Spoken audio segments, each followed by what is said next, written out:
কিন্তু আমরা কিন্তু প্রায়শই বলি সকল ক্ষমতার উৎস জনগণ। এভাবে রাষ্ট্রীয়ভাবে কিছু কুফরি আমাদেরকে শিক্ষা দেওয়া হয়, চিল্লা এখন ঠিক কিনা? এটা রাষ্ট্রীয় কুফরি। সকল ক্ষমতার উৎস জনগণ নয়, সকল ক্ষমতার উৎস একজন। চিল্লায় বলেন তিনি কে? আপনি নিজের একটু নিজের জিজ্ঞেস করেন তো যে আপনার ক্যাপাসিটি কতটুকু? আমার ক্যাপাসিটি আসলে কতটুকু? আমি আসলে কদ্দুর করতে পারি, কদ্দুর ক্ষমতা আমার আছে? একটু জিজ্ঞেস করে দেখেন। ডায়রিয়া যাদের হয় 5 বার 7 বার 10 বার যদি টয়লেটে যাওয়া লাগে, ওর চেহারার দিকে আর তাকানো যায়?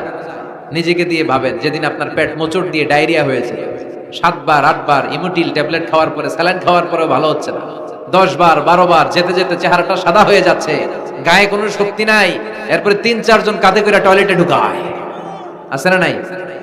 10 বার 12 বার টয়লেটে গেলে আর কোনো শক্তি নাই, কই আই মরি যাইও, আই আর হাইতান নারে মাফ করি দে, এরকম হয় না? তখন ভয় লাগে, মনে হয় যে আমি আসলেই মরে যাবো, সবার কাছে বিদায় নেয়, আমারে মাফ করে দাও, আমি হয়তো বাঁচবো না। কত লিমিটেড পাওয়ার আমাদের, কত দুর্বল। 5 বার টয়লেটে গেলে চেহারার দিকে তাকানো যায় না, চেহারা ভেস্কি মেরে থাকে এমনি।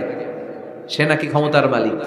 আল্লাহ বলেন ওয়া খুলিকাল ইনসানু দাঈফা, তোদেরকে আমি দুর্বল করে বানিয়েছি। শুধু আমরাই দুর্বল না, আমি দুর্বল, আমার বাপ দুর্বল, আমার দাদা দুর্বল, আমার 14 গোষ্ঠী দুর্বল। আমরা দুর্বলের ঘরের দুর্বল। সবল হচ্ছে একজন, তিনি কে? এজন্য সকল ক্ষমতার উৎস কোন দৃষ্টিতে, কোন যুক্তিতেই টিকে না যে সকল ক্ষমতার উৎস নাকি মানুষ। এই কথাটা যুক্তির আলোকে টিকে? সকল ক্ষমতার উৎস কে? কি ক্ষমতা আছে আমাদের? কোনো ক্ষমতাই নাই।